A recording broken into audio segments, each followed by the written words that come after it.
que tiene que ver con algo muy rápido de alguna manera, después todo esto lo vemos detenidamente, el oficio. La verdad que lo que la gente cuando nos busca a nosotros para hacer una casa, para remodelar una habitación, para hacer un rincón que quede lindo, o en un comercio o una industria, lo que busca es que nosotros le hagamos diseños únicos. Tratar de tener un lugar como una pequeña obra de arte, no importa el tamaño, que sea un rincón. Tanto vale si rediseñamos un rincón como una habitación o toda la casa. Y esta es Le Corbusier, 1929. ¿Y cómo sería el automóvil de quien habitaba esa casa? Yo me trabé el trabajo hace mucho tiempo de buscar, digo, ¿y el dueño de esta casa, que tenía plata, que le pidió a Le Corbusier hacer esto, con qué auto llegaba? Y llegaba con este auto más o menos, porque obviamente nosotros, los diseñadores, siempre estamos a la vanguardia. Hace un ratito les hablaba de la cromoterapia y ahora les estoy hablando de la neuroarquitectura y del neurodiseño, que empezó en el año 2003 y la verdad que estamos todos en esto, de hacer lugares donde la gente sea mucho más feliz, mucho más feliz. Y hay algunas claves, obviamente no se las puedo dar ahora, pero están en internet, en YouTube, yo seguramente algún video mío hay.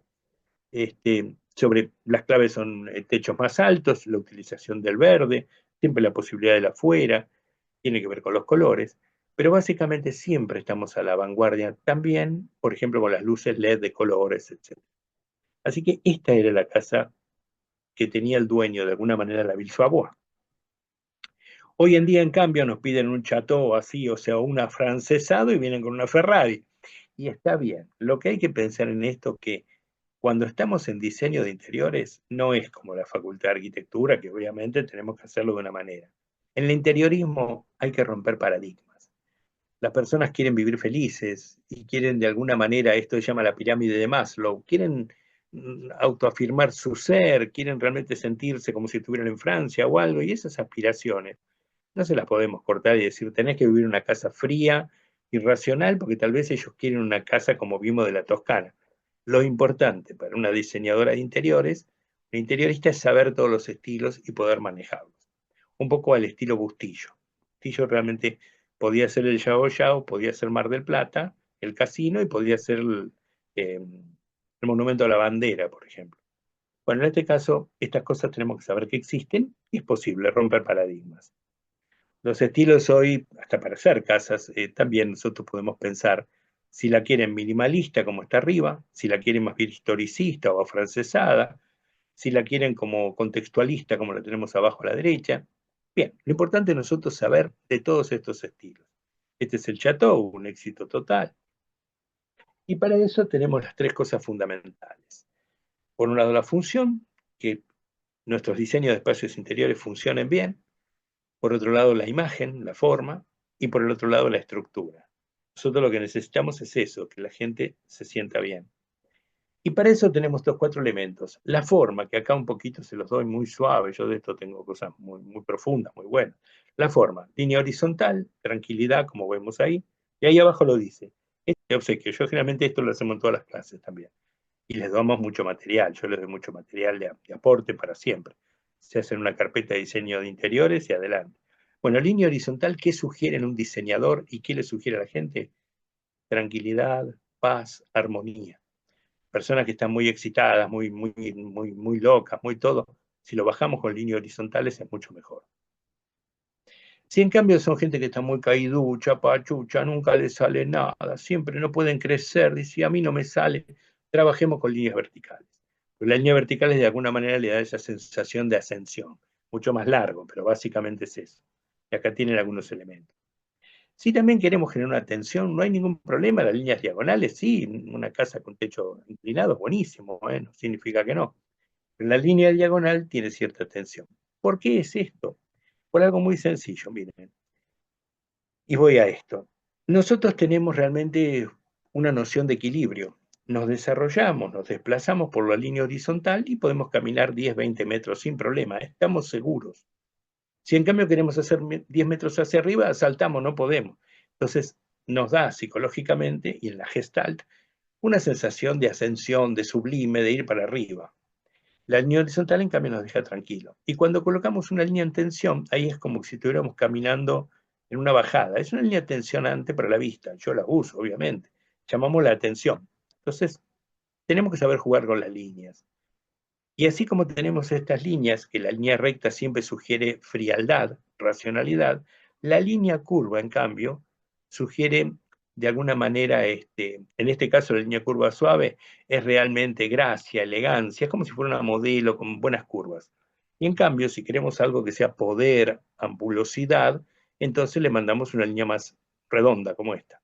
Entonces, cuando en diseño de interiores, de en arquitectura, hacemos una fachada y el docente nos dice, ¿por qué hiciste esta línea? Y la quise porque la quiero hacer ampulosa, porque quiero dar poder al lugar y todo. Después que uno de los elementos es la forma, véanlo en todos sus muebles, si son de curva suave. Entonces, esto es lo que les decía antes, la línea horizontal y la vertical nos dan esa noción de equilibrio, de que siempre queda bien. Generalmente cuando trabajamos horizontal y vertical, queda tranquilo.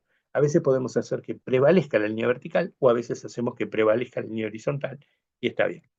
Y en lo que es la superficie que vimos recién aparecen las texturas.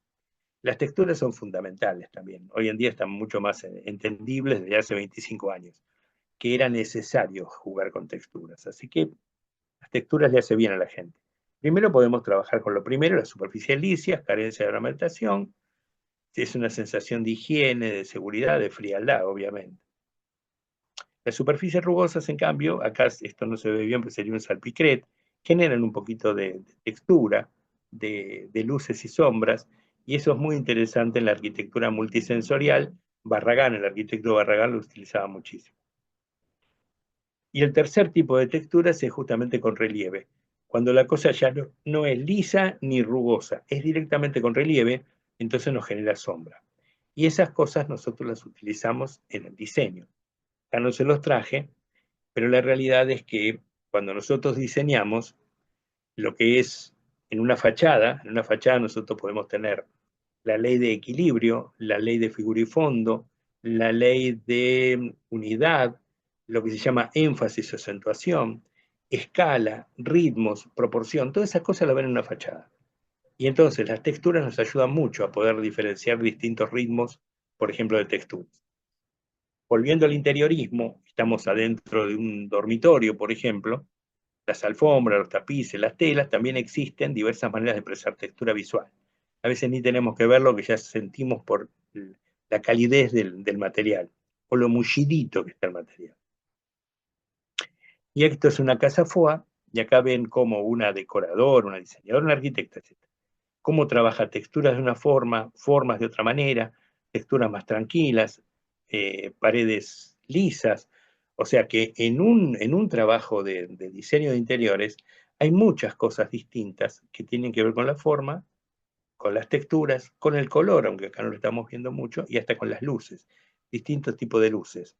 Cuando digo luces no es solamente iluminar esto, sino la pared, si la pared es brillosa, si la pared es mate, si es semimate, hay distintas sensaciones que podemos dar a un espacio. Barragán, donde ya trabajaba en el 50, 1960, lo que se llama la multisensorialidad en la arquitectura, fundamental, el sonido del agua, los colores fuertes, los ritmos, como estamos viendo acá, ritmos, es fundamental este tipo de cosas, Legorreta también, porque además esto cambia de forma acá, porque como el sol gira, de alguna manera va regalando distintos tipos de imágenes en el piso y hasta en las paredes.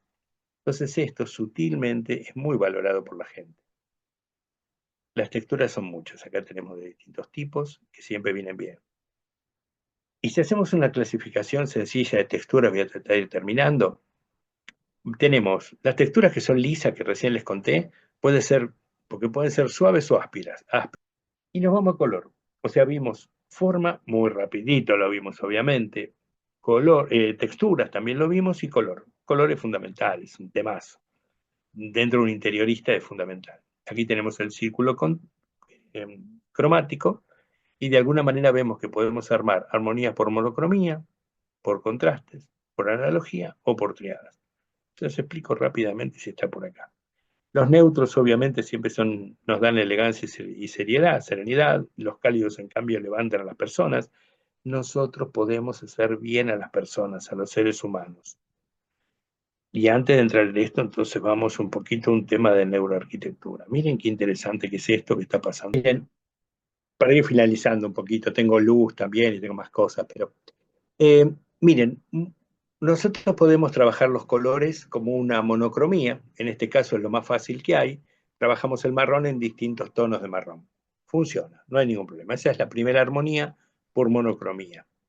También pueden ser en blancos y negros, una monocromía directamente así de esta forma, donde vamos viendo que va cambiando el piso en negro, se incorpora un color. Básicamente es eso.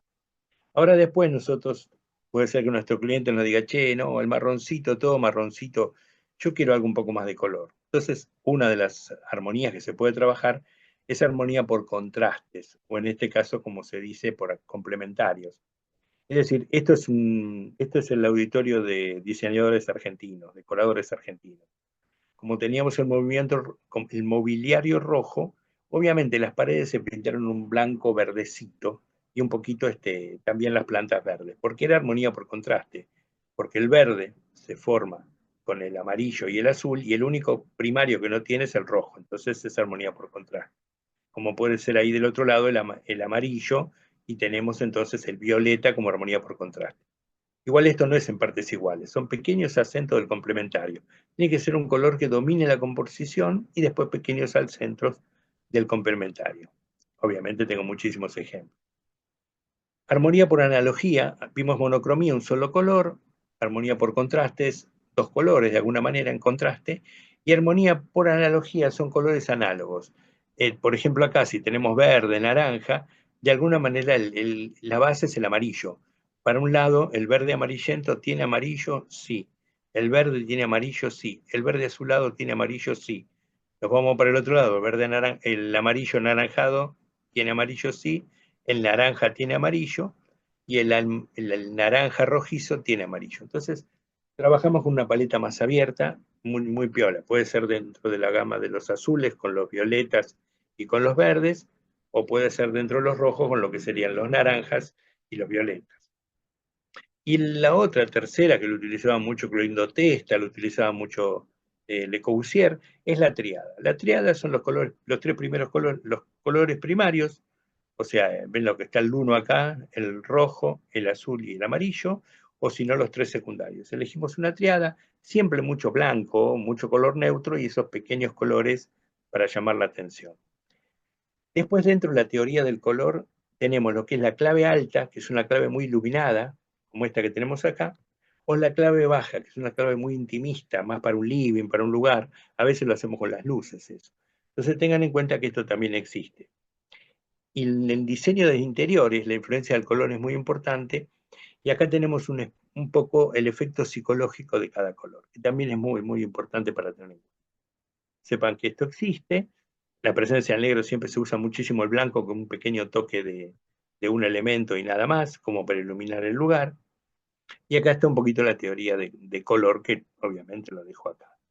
Eh, Acá esto es el sólido de Munsell, es muy interesante para saberlo y conocerlo bien, y un diseñador de interiores lo maneja al dedillo.